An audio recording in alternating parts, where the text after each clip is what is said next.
That's a great question, person who I can't say. I'll explain this to you. It's very simple. As a member of the production crew, as somebody who is very close to the production for years, obviously, the people in LA, they value Misha Collins tremendously as an actor. They have for years. He's a wonderful character. They enjoyed working with him as But what we also realized in prepping the episode is, shit, Misha Collins lookalikes are a dime a dozen. I mean, all you need, conventions are proof positive. Yeah. Go to a costume Somebody convention. turn off his microphone, please. I mean, a brunette kid in a trench coat, boom, you got Misha Collins. And how hard is it to be monotone? I see like 15 of them right now. It's like, can you talk like this? Can you wear this jacket? Great, you're Misha Collins. You know what I mean? Like, it's real simple. So, in that regard, we felt like I would never, ever put Jared or Jensen or Mark Shepard in harm's way. So help me God. But Misha, we had about 4 extras in the truck. We were ready to throw it in the Does that answer your question? Yes. Let's address this real. Let's discuss the elephant in the room. Oh, there she is. Sergey, would you take the stage? So this is your show.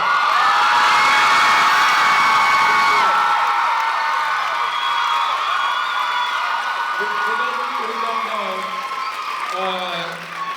it's always fun to have production crew, and sometimes we get actors at these conventions as well. Misha sometimes appears on the show in the role of Castiel, and we're excited to see how that pans out for him. So the question you were asking in backstage was based on maybe a true event. Maybe I feel like we need to therapeutically deal with this. Oh, without okay, yeah, let's get this out of our system. Let's tear it out. Let's get it out. Literally. Thank you. So first of all, just to set the stage, miserable night. I mean, rain, mud, cold, late, and I don't want to spoil the whole episode. Don't spoil the episode. But there will be a time in the episode, and cover your ears if you don't want to hear this, where the actor playing Castiel is forced to crawl through freezing cold mud. And there's a dirt road that I'm crawling across, and there's a sequence in which a truck is going to come racing down that road. And just to assuage any of my concerns, Richard says, just so you know, there is not, and listen to me carefully, Misha, there is not a universe in which you are on the ground and that pickup truck is driving down this road at the same time. We're doing green screen. Those two things are not going to be happening at the same time. Do not worry. Cut to, Misha, I'm gonna need you here. The pickup truck is gonna come racing down the road. I mean, you really sold me a bill of goods. I did, and everything. What was it? What happened? By the way, just so you know, that's 100% accurate. There's nothing he said that's over the top.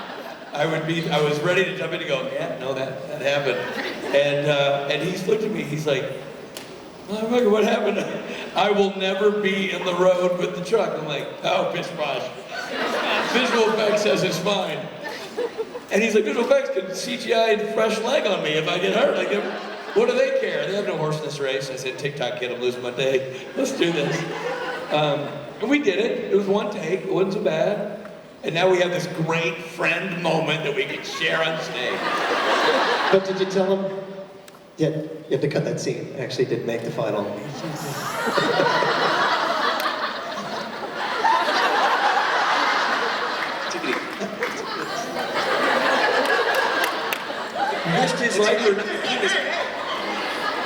That's just classic Benedict.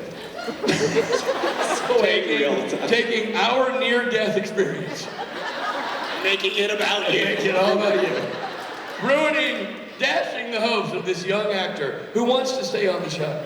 By the way, I'm selling the cut scene on DVD. You can find it in the merch room. $50 or whatever you can get. Thank you. Yeah, so that happened. So, well, that's exciting. It's a good, great story. Yeah. Good story that you can. I think it made us closer. Well, it made me closer to the pickup truck. It sure as hell did. Damn right it did. Well, I'm going to take this subtle hint as somebody backstage telling us that I think our panel, well, let's not make this weird. So boys, are you ready to play us off? Are you ready? Are we gonna play a Misha song? No, we're gonna play us off, then we'll play Misha on. Okay, should I leave? No, just hang here, it's cool. You're a good one, you ready? All right, take it boys. He's Richard, I'm Rob, this is Matt. Thank you so much.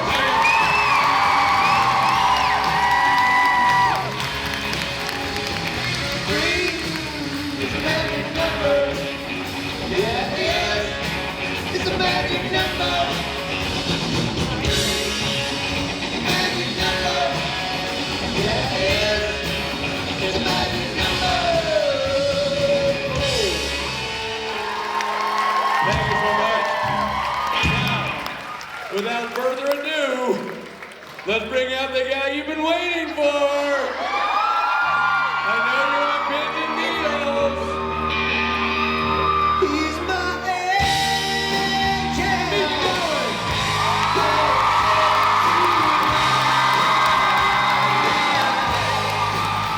You're my angel.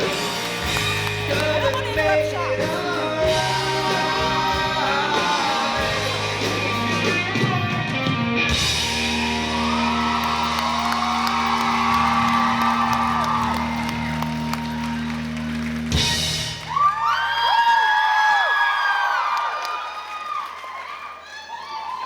All right, keep it in your pants. This man's a trained professional. He didn't hear that kind of adoration from you people. All right, Las Vegas, enjoy yourself. Rob, get away from his crotch.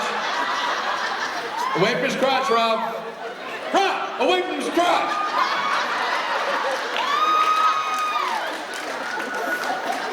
Well, I think we started that off on the right foot. The last episode, Richard, that you directed was the Imaginary Friends episode, right? Have you already left? Is that right? You know better than him anyway. My daughter has some imaginary friends, one of whom's name is Bobby. Bobby is a girl, and she said to me, I've told this story before, so plug your ears if you've already heard it. Dad, yeah, Mason? Bobby said a bad word. Oh, really? What did she say? Bobby said fuck.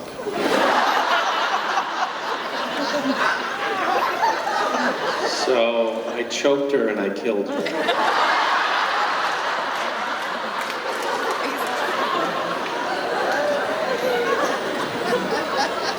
And as a parent, those moments make you feel proud because you know you're doing something right.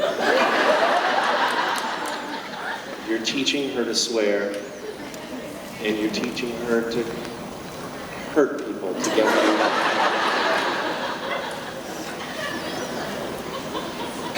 How is everyone?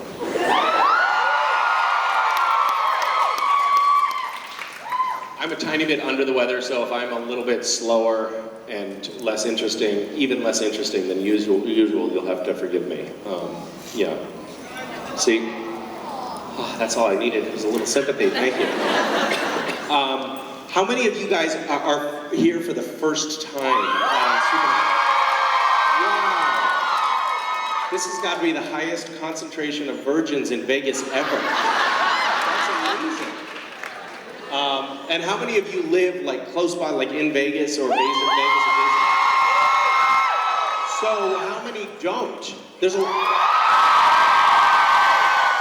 So people are coming here as a destination event. You're coming here to do the convention and then make money at the tables as well, right? So, what? No? That's very unusual. What happened? I did some gambling last night. I played a little bit of blackjack. Thank you. I made $5. I'm pretty sure it was a high roller table. I'm not sure, but I'm pretty sure it was. Yeah, $5. So I'm pretty happy. Thank you. Do you guys have any questions? There's some people standing in a queue on either side. Do you guys have questions or comments or criticisms? Hi. Hi, how are you? I'm good. How are you doing? Good, thank you. Well, okay, if I'm being honest. It's actually hard to hear you from up here. It's hard to hear? It's echoing. Is that better? Can you hear me now? Much better. Okay. Oh, there's kind of reverb. What? I like that. It's very rock and roll. I was just going to tell you how much I enjoy the poetry you've been posting on Snapchat. Nobody can say I don't know how to use Snapchat. It's kind of the highlight of my day when I get off work, and I was just curious how you're picking what you read and How I'm picking? how are you picking the poems? Well, it's a very sophisticated process of trying to find anything that can be squeezed into 10 seconds. There's not that many poems that are that short, as it turns out. I guess I'm going for things that have some sort of resonant relevance in some way, in my mind. Are you a poet? I'm A reader of poetry? a reader.